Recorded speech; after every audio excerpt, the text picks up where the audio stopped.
Et bonjour à tous. On se retrouve pour le pronostic du quintet de ce jeudi. Nous serons le 23 mai et on prendra la direction de Longchamp pour un quintet en Réunion 1, course 7. C'est le prix des épinettes. C'est un handicap pour des chevaux âgés de 3 ans. Il y aura 2100 mètres à parcourir sur la grande piste et ils ne seront plus que 14 au départ puisque les numéros 3 et 11 ont été déclarés non partants, hein. Les deux des trois pensionnaires de Fabrice Vermeulen, le 3 Goé et le 11 Bad Boy, donc non partant. Un quintet extrêmement difficile, hein, je vais pas vous cacher, des chevaux qui se tiennent d'assez près. C'est un handicap un peu fourre-tout, on peut pratiquement tous les mettre, hein, ça sera encore une fois une question de parcours, qui va faire la différence. Je dirais presque heureusement qu'il y ait 2 non partants, mais bon, ça va pas forcément arranger, les choses. Ça peut que les améliorer un petit peu, mais pas forcément les arranger. Mais enfin, en tout cas, bref, quintet extrêmement ouvert et je vous invite vraiment à être très prudent sur vos mises. Juste avant de vous donner mon pronostic, comme d'habitude, n'oubliez pas de liker la vidéo, de partager la vidéo, de commenter également la vidéo et de vous abonner à la chaîne si ce n'est pas déjà fait par avance et je vous en remercie. Et je vous rappelle également que grâce à mon partenaire The Turf, pour les personnes qui n'ont jamais créé de compte chez The Turf et qui souhaitent se créer un compte, profitez de l'offre de bienvenue que je vous propose. Le dépôt qui est doublé à hauteur de 100 euros et en plus on vous rajoute 10 euros pour tester le The 5 événement. N'oubliez pas de rentrer le code promo Flambeau, hein, pour pouvoir bénéficier de cette offre. Vous avez toute l'explication en détail de ce bonus de bienvenue sur la page principale de ma chaîne YouTube. Il y a une vidéo qui est dédiée qui vous explique tout. Et si vous avez la moindre question, n'hésitez pas à me contacter par mail qui se situe en bas de la description de la vidéo. Allez, je vais tout de suite et rapidement vous donner mes 7 préférés tout en sachant, hein, qu'il y aura un cheval de regret. J'ai retenu en tête le 9 King Tracy, le pensionnaire de Carlos et Yann Lerner, c'est la montre de Christophe Soumillon. Il a tiré l'as derrière les stades de départ. Alors écoutez, c'est vrai que c'est un cheval qui va avoir les œillères australiennes pour la première fois, donc ça c'est toujours bon signe. C'est un cheval qui est toujours médène, certes, donc c'est-à-dire qu'il n'a toujours jamais franchi le poteau en tête, hein, mais je pense que ça ne saurait tarder, déjà au vu de sa régularité. Il vient de se classer troisième à Saint-Cloud le 12 avril dans un terrain lourd qu'il va certainement apprécier. D'ailleurs, petite précision, le terrain devrait au minimum être souple, voire très souple, peut-être même potentiellement collant, hein, puisqu'on annonce toujours des averses orageuses. Difficile de dire, hein, vraiment à quel moment et à quelle intensité, donc il peut avoir des conséquences sur le terrain. Et avec lui, Kintresi, plus c'est lourd, plus il va aimer, hein, donc et plus ses chances augmenteront. Et donc la dernière fois, Kintresi à Saint-Cloud s'est classé troisième, s'intercalant entre Méotis, qui a été placé de quintet en 37 de valeur, et en devançant certains Sky Gold, placé de handicap en 36 et 1000 valeurs. Quand je regarde la valeur ici pour son premier handicap pour King Tracy, on lui met 35,5. Donc ça me semble plutôt pas mal. Il a l'as derrière les stalles, œillère australienne pour la première fois, et Christophe Soumillon et un entourage très très en forme, hein. Cette année, c'est vraiment l'une de leurs meilleures années, hein. Carlos et Yann Lerner. Donc pour moi ici, il doit être sur le podium. En deuxième position, j'ai mis le 12 Fashion Grey, pensionnaire d'Henri Alex Mental, la montre de Tony Picon. Il a tiré le 12 derrière le 7 pardon, derrière les stades de départ. Le cheval vient de se classer très bon quatrième, hein, dans un quintet du côté de Chantilly le 29 avril dernier. Alors c'est vrai que ce jour-là, il était vite bien placé, on n'est pas trop revenu des derniers rangs et il a profité de sa situation en tête, hein, pour garder au moins une place. Mais c'est un cheval qui a désormais qui a de l'expérience, qui a guéri dans ce style de course, qui a quasiment 100% de réussite en 3 courses dans les handicaps. Il me semble bien placé en 35 de valeur et apte ici à confirmer. D'autant que lui aussi, hein, la piste assouplie, plus ça sera souple, plus il va être avantagé. En troisième position, j'ai mis le 7 Dempy, pensionnaire de Victoria Head, la monte de Théo Bachelot. Elle a tiré le 5 derrière les stades de départ. Il d'ailleurs, parce que c'est un Londres. Il vient de se classer 7e, hein, de notre course référence du 29 avril dernier sur les 2000 mètres dans une course remportée par Chartwell, hein, ce jour-là. On avait Fashion Grey, donc 4e, Agora 6e et donc Dempy 7e et on avait Gowe qui est sinon partant, qui se classait 12e. C'est vrai qu'on rallonge un petit peu le cheval, mais ça me semble pas être un souci, hein, pour lui, puisque déjà de par ses origines, et en plus, voilà, je pense que la dernière fois, il courait très propre dans un quintet, il terminait pas trop mal. Lui qui s'était retrouvé en milieu de peloton, et dans une course où, comme je l'ai dit, on n'est pas trop revenu des derniers rangs. Donc vraiment, je trouve que son classement est bon. Il va accuser des progrès s'il y a du rythme et si le terrain s'assouplit avec Théo Bachelot. Il fait tout à fait partie des très nombreuses possibilités pour jouer un bon rôle. En quatrième position, j'ai mis le 10 Dimka, pensionnaire de Georgios Alimpissis. C'est la monte d'Hugo Boutin. Elle a tiré le 3 derrière les stades de départ. À noter qu'elle va porter les œillères, hein, pour la première fois. hier australienne. Alors certes, pour l'instant, elle reste sur, des courses un petit peu en demi-teinte, mais jugée sur ce qu'elle avait fait en début de carrière, attention, hein. Et notamment lors de sa deuxième sortie publique, 3e à Chantilly le 23 février, en terminant, tout près d'un certain Never Cry. Never Cry, auquel on a couru groupe, et c'est un chat qui est quand même deuxième de Listed Race. Donc c'est plutôt pas mal.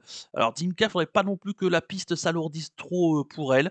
Elle a un bon numéro de corde, elle peut, figurer, hein, ici. En tout cas, je l'ai tentée en coup de poker, moi elle m'intéresse bien pour son premier handicap ici, et je la trouve bien placée. En cinquième position, j'ai mis le 4 Natural Gift, second atout, hein, de Henri-Alex Pantal, amant de Michael Barzalona.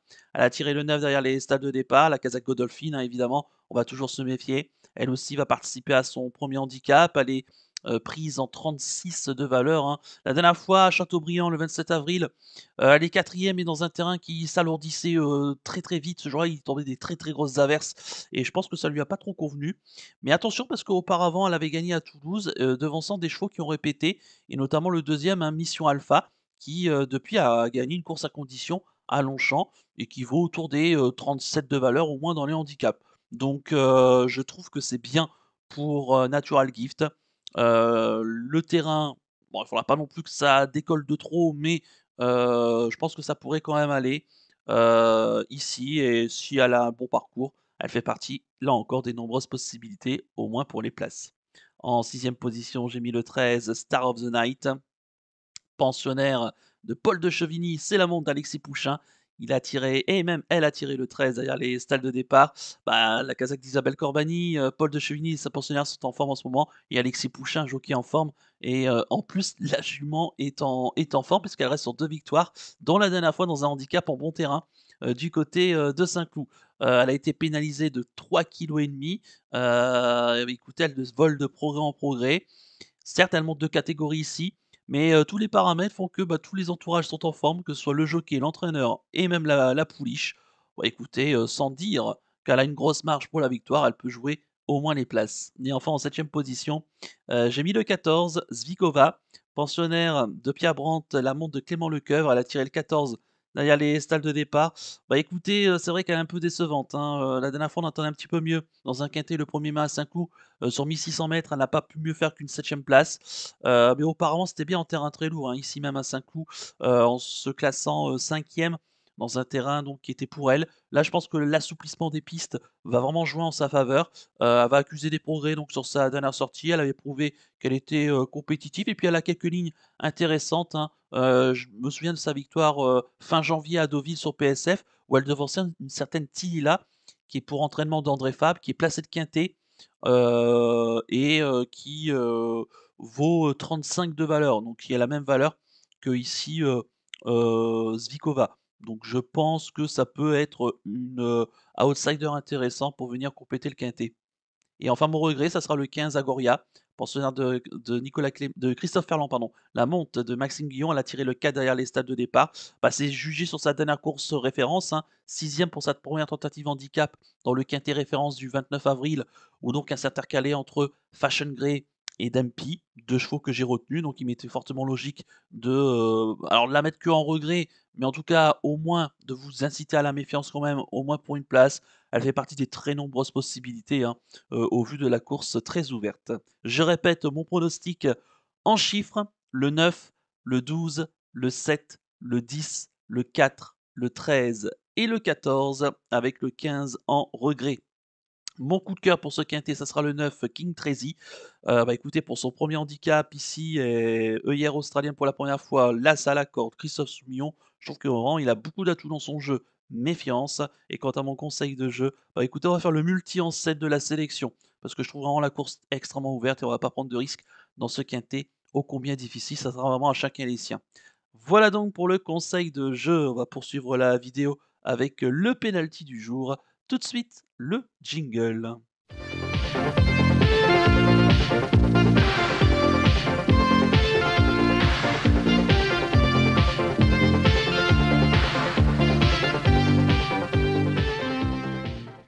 Le pénalty du jour, auparavant, va venir sur la deuxième place de Bel et Bien ce mardi du côté de Angers. Le choc a très bien tenu sa partie, il n'a rien pu faire face aux gagnants, mais en tout cas, il confirme que l'entourage est très en forme et il a quand même rapporté un 90, hein, la place sur The Turf notamment, mon partenaire, donc j'espère quand même que vous en avez profité, parce que ça a plutôt bien payé, je trouve, la place pour quand même un vainqueur de quintet plus.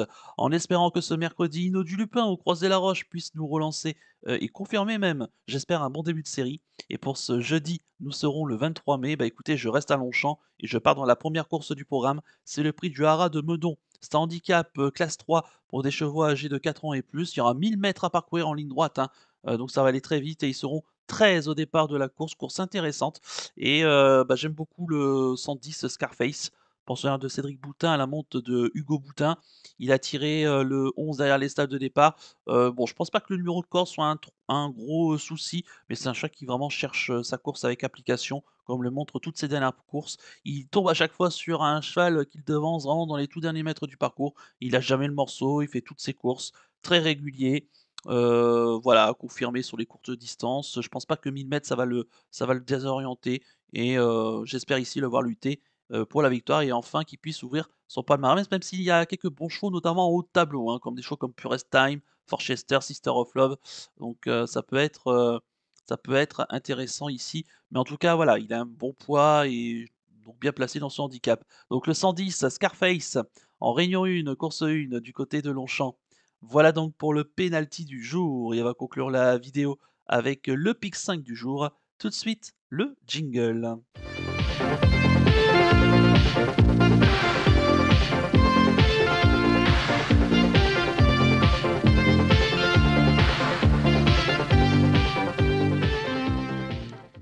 Le pick 5 du jour. D'abord un petit mot pour vous dire que hier on était vraiment pas loin d'avoir un très beau pick 5, hein, qui aurait pu nous rapporter, plutôt, quasiment plus de 200 € avec notre conseil de jeu.